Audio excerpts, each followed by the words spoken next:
Hello and a warm welcome to our series Natural Medicine.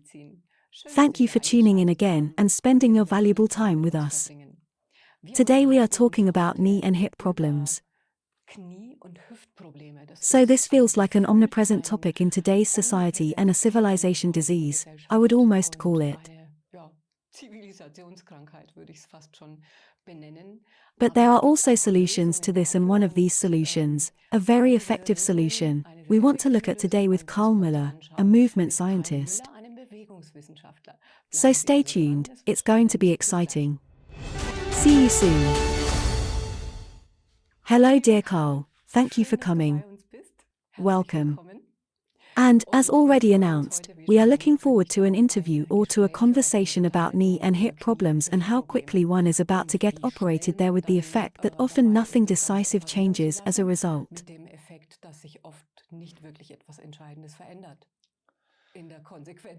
So the question is surgery the only solution to such a problem?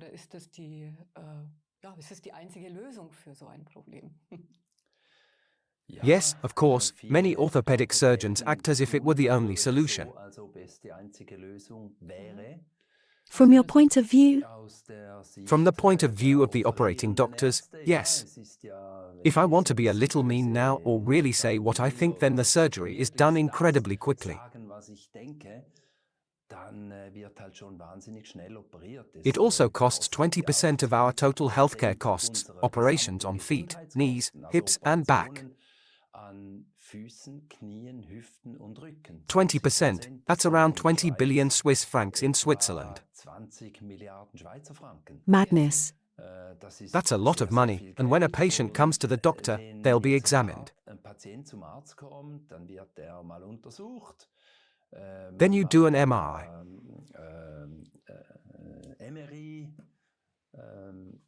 Or computed tomography, and you can always find something there. When you get to a certain age, you see changes in the cartilage, wear and tear.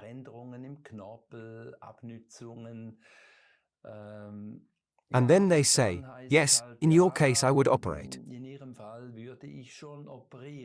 In your case, they say, this implies that this person is already well advanced.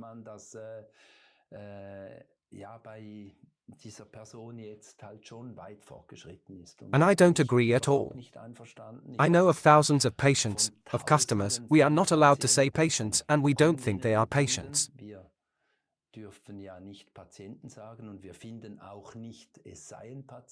They are normal people that have pain symptoms in the knees and hips and just go to the doctor as the first point of contact and ask for advice there because they don't know any alternative.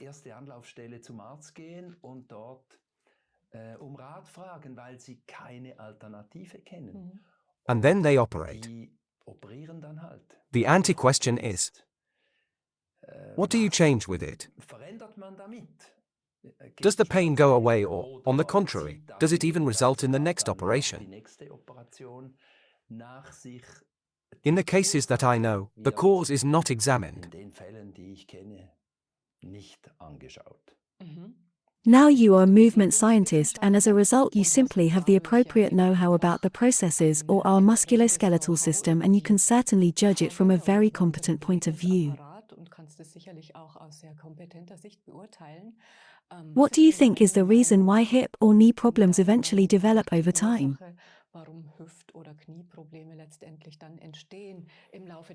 I already mentioned at the beginning that it's like a civilization disease that we lament today in our society. So where does it come from now, from your movement science point of view?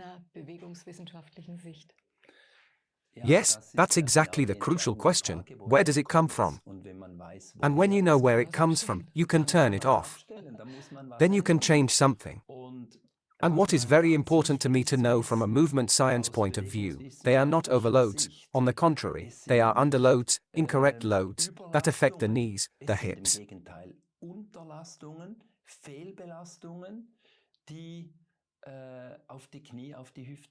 It's too little exercise.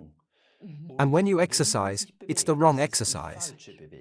We sit far too much today. We walk almost exclusively on hard, flat surfaces. And if we now look at these pictures here, then one sees again from the point of view of movement science, then you see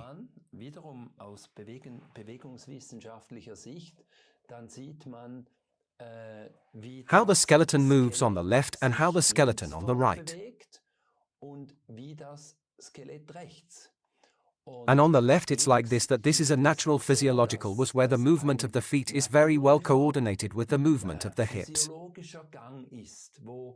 Die Bewegung der Füße sehr gut koordiniert ist mit der Bewegung der Hüfte. Accordingly, the body is also upright. The head is fairly centered over the shoulder, hip joint, and the center of gravity where the feet touch the ground. Hüftgelenk und dem Schwerpunkt, wo die Füße auf dem Boden aufsetzen. If you compare that to the right, then one notices that the body is leaning strongly forward. This is actually the walk that can be observed on the street in older people.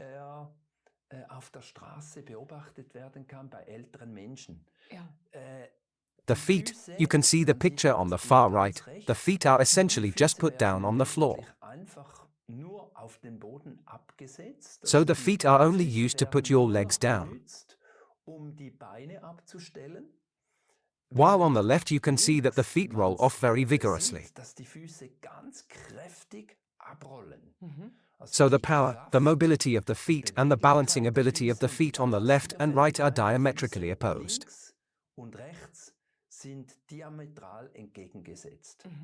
And the cause of the blows, if you look at the knee now, which is circled in red, then you see a blow in the knee.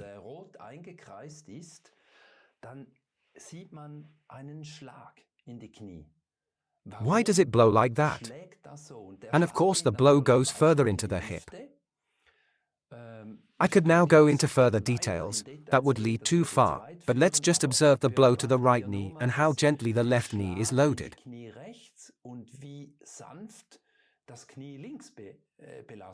The difference is only the movement of the feet. If the foot, this is called a heel strike or heel contact, is touching the ground while walking, then next the foot is simply dropped on the floor.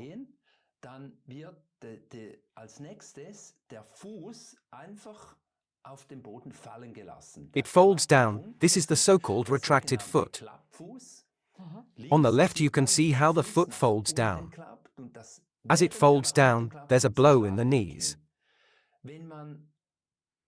You can easily try it at home, or on a soft meadow, barefoot, roll your feet very vigorously. If someone has knee pain, just with this move alone, you can relieve this knee pain immediately.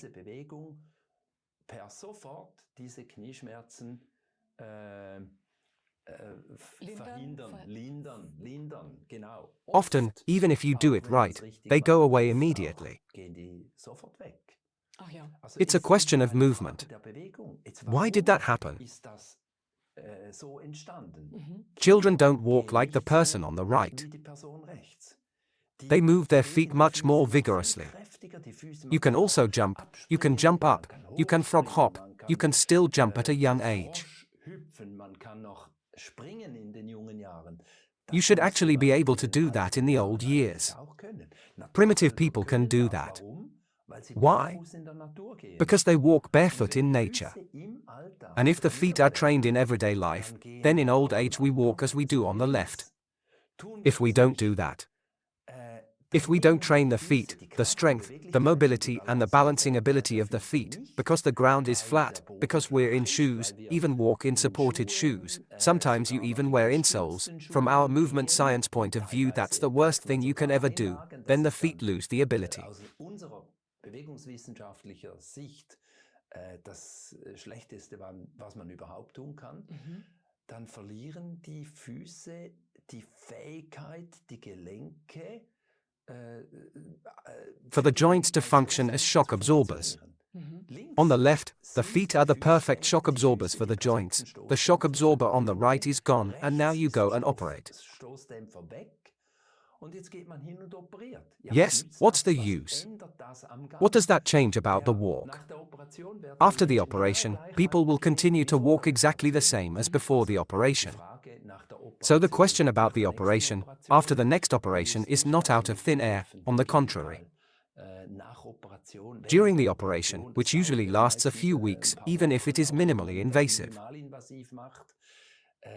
You limp, you still walk with sticks, then the other side is overloaded and from our experience, surgeries don't help anything. At the moment it might bring some relief, not least because the whole system shuts down with the anesthetic, and there are also studies that prove that knee operations, so cartilage, smoothing. Es gibt auch Studien, die beweisen, dass Knieoperationen, also Knorpelglättungen, Meniscus surgeries are useless. They did double-blind studies and it doesn't change anything. Habe ich auch schon gelesen, ja. Nevertheless, the operation is actually the only measure that can be taken. And the right action would be to move your feet differently. That would now be the question of a solution, or what can then simply bring a permanent and sustainable solution. Eine Lösung bringen. And that's what we do. We build shoes with a sole, elastic springy, like a trampoline, and they lead the foot into a rolling movement. Und die führen den Fuß in eine abrollende Bewegung hinein. You have to learn a bit at the beginning to roll off, and then slowly the walk from the right goes back again as to the left. Von rechts langsam zurück wieder so wie links. Ja, okay. Well, I'm 70 years old. I can still jump almost as high as when I was 30 or 40. For example, my height is still 1.76 m. They say, between 30 and 50 you shrink 5 centimeters in 20 years. I haven't shrunk a single centimeter. It doesn't have to be. And if you look at the rest, the arm swing. Yes, absolutely harmonious. Absolutely, it also looks harmonious. And that is possible. That would be the alternative to surgery. Operating does not change the cause, while just changing the motion would bring the solution.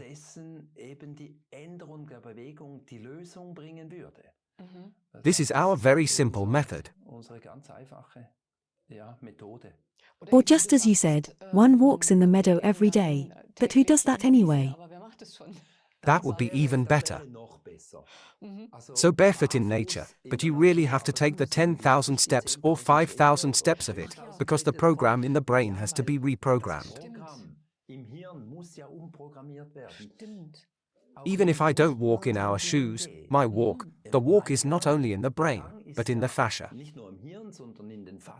Many do not know that the fascia include an onboard computer in the fascia. Unter anderem auch ein Bordcomputer sind in den Faszien drin. Now I might digress a bit. No, not at all. All good. Fascia not only has the function to give the body the shape and to hold the body together, but there is a lot in there. Und den Körper zusammenzuhalten, sondern dort ist ganz viel drin. The most famous fascia researcher in Europe, Professor Dr. Robert Schleip, he wrote a book. He has written many books. One of them is called the sense organ fascia. So the fascia, the skin, and everything underneath. That the skin has a sense of touch, you know that, don't you? But all the fascia, including deep fascia, even the organ fascia, belong to the sense organ. That is certainly a fact, a sense organ. What few know. A lot is controlled and regulated in the fascial apparatus as far as movement is concerned. It's not all coming from the brain, in regards to movements. The reflexes, for example, don't go as far as the brain. A lot is already regulated and controlled when touching. And if you operate something now, also minimally invasive, then the whole fascial apparatus is injured through all layers. It forms scars there, mobility is prevented. And that's another bad side effect of the surgeries. Not only that one does not work on the cause, but that you also decrease mobility. And the mobility, you can see that on the right, that's a huge problem. One becomes smaller, one loses the magnitude of the movement. A lot of people can no longer put their fingers together. And what is no longer possible here, in the shoulders, the same applies to the hips. Then an operation is performed and nothing is done about the cause, just the pain, a warning signal. The pain is a warning signal is switched off.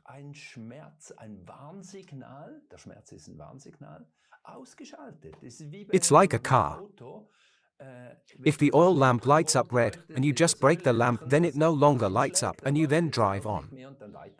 Or I stick something over it so I can't see it anymore.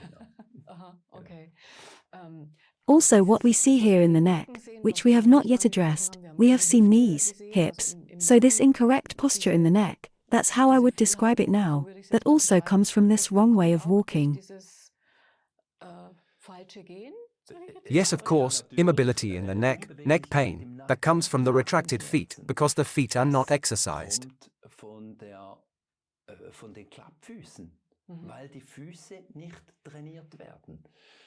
The feet straighten the body, so if you want to pull yourself up, you have to start with your feet.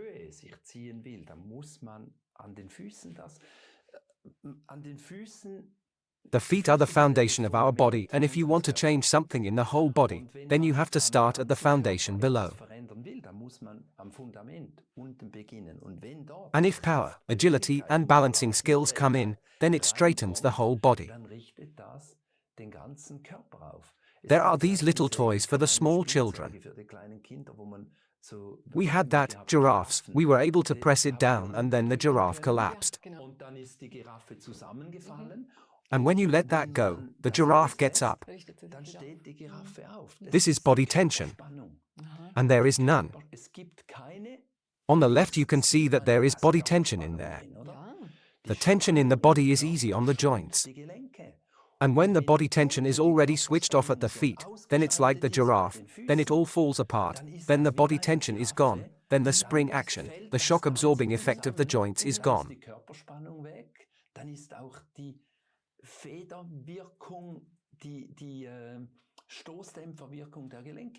And then the whole body falls, including the neck, and everything falls together. And if you work down there, so you strengthen your feet and work with the balancing ability, then the neck also straightens up, automatically, as you can see here.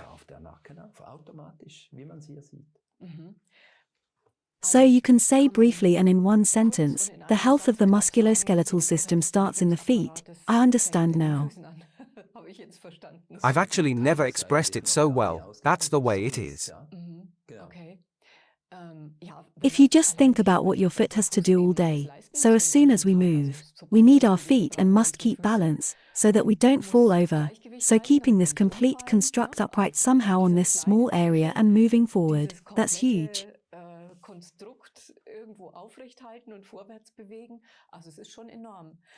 How did you come to say, I'm developing special shoes for this?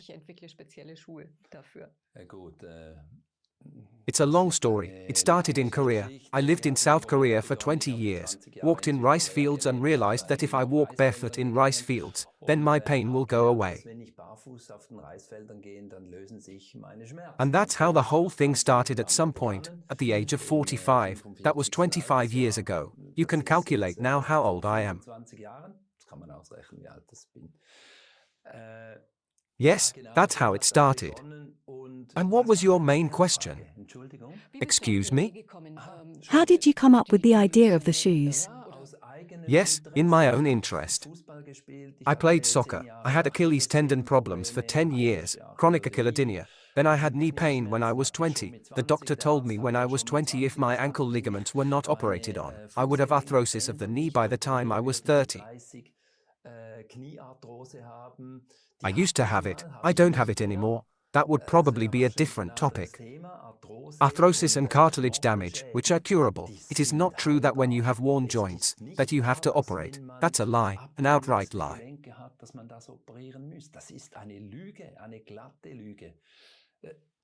The same doctors who say that, they also sell cartilage-building products to build the cartilage.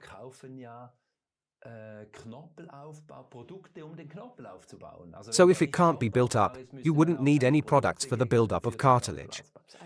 That's another topic.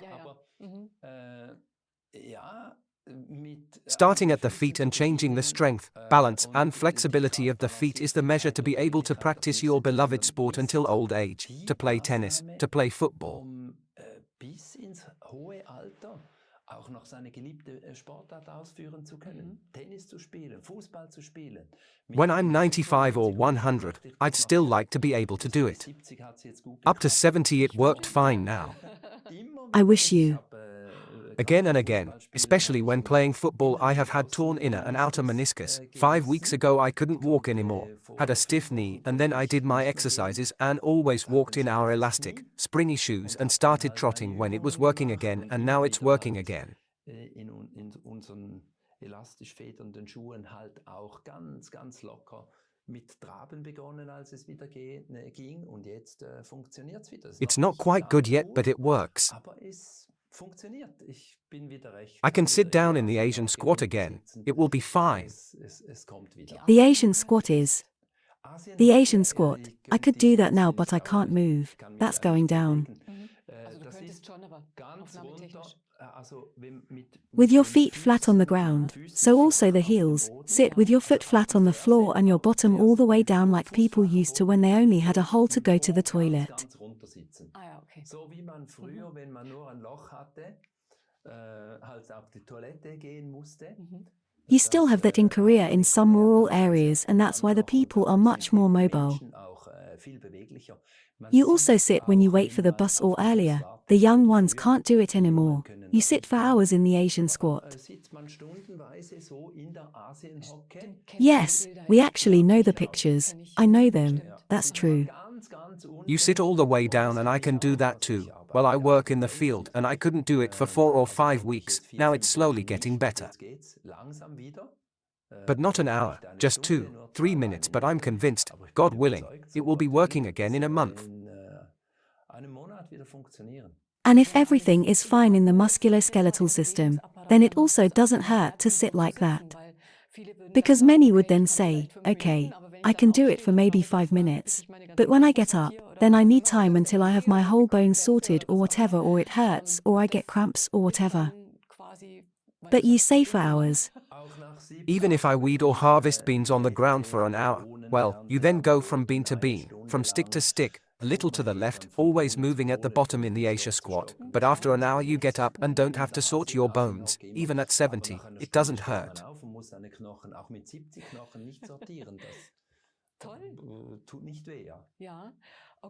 Well, I understood that your shoes are like walking naturally, walking barefoot on the meadow maybe, if you can put it that way. So on natural ground, imitated, can you put it that way?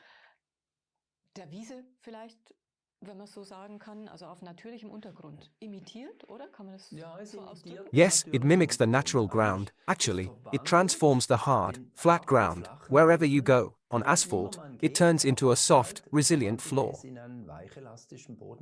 It's of course not as natural as the ground. The natural soil is even better, but it's perhaps the second best option or the best for our modern day lives.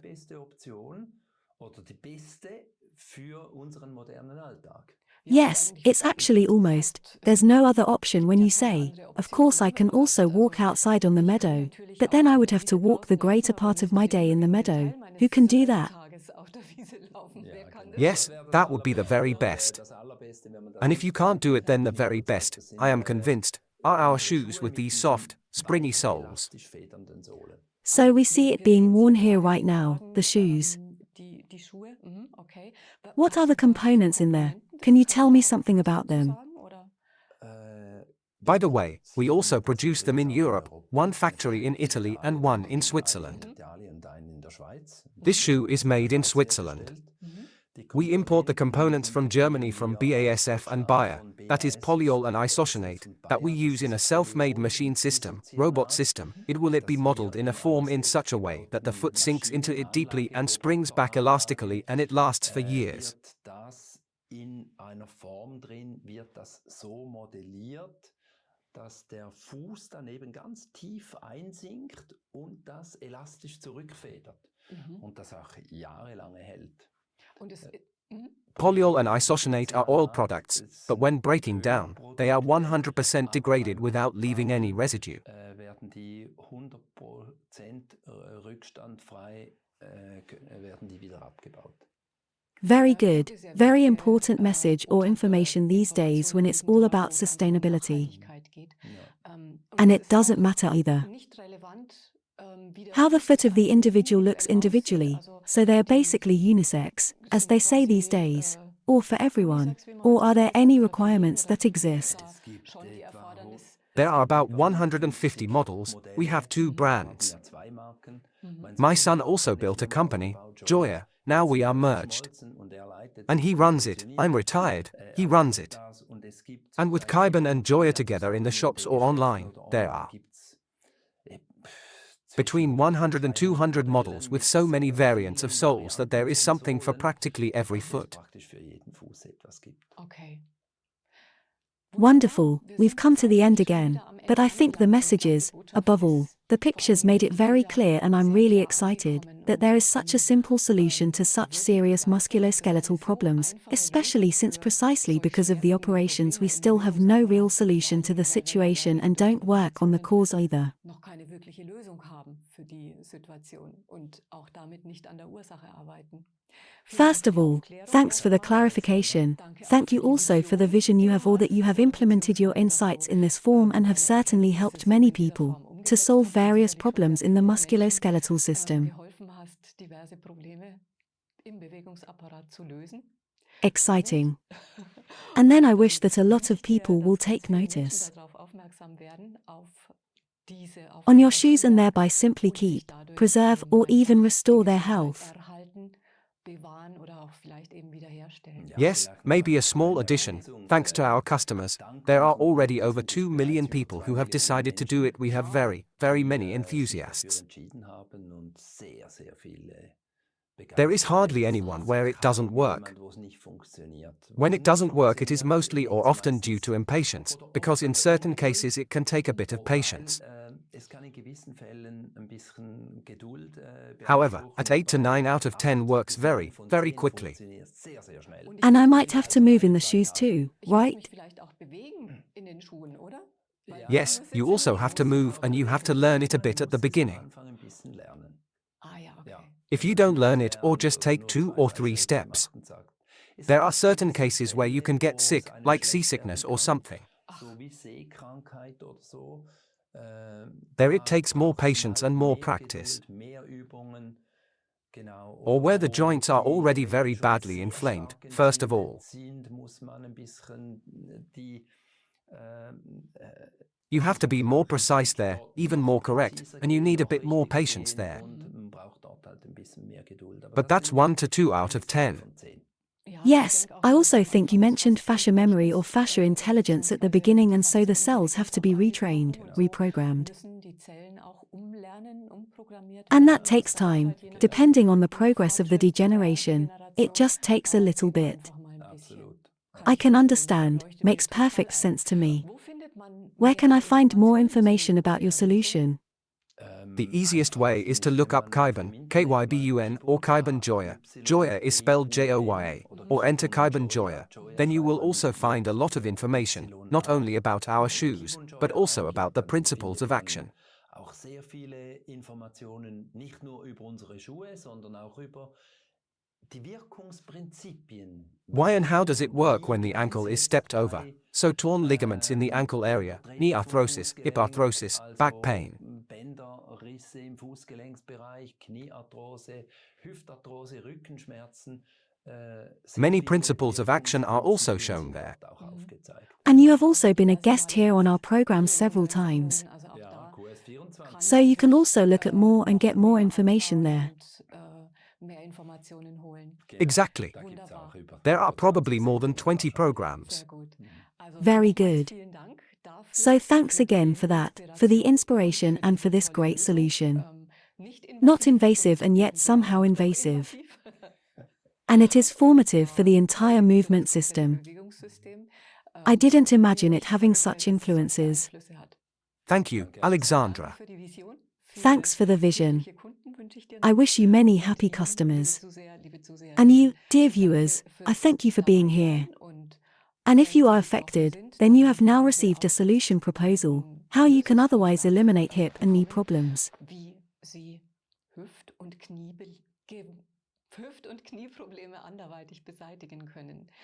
I wish you health.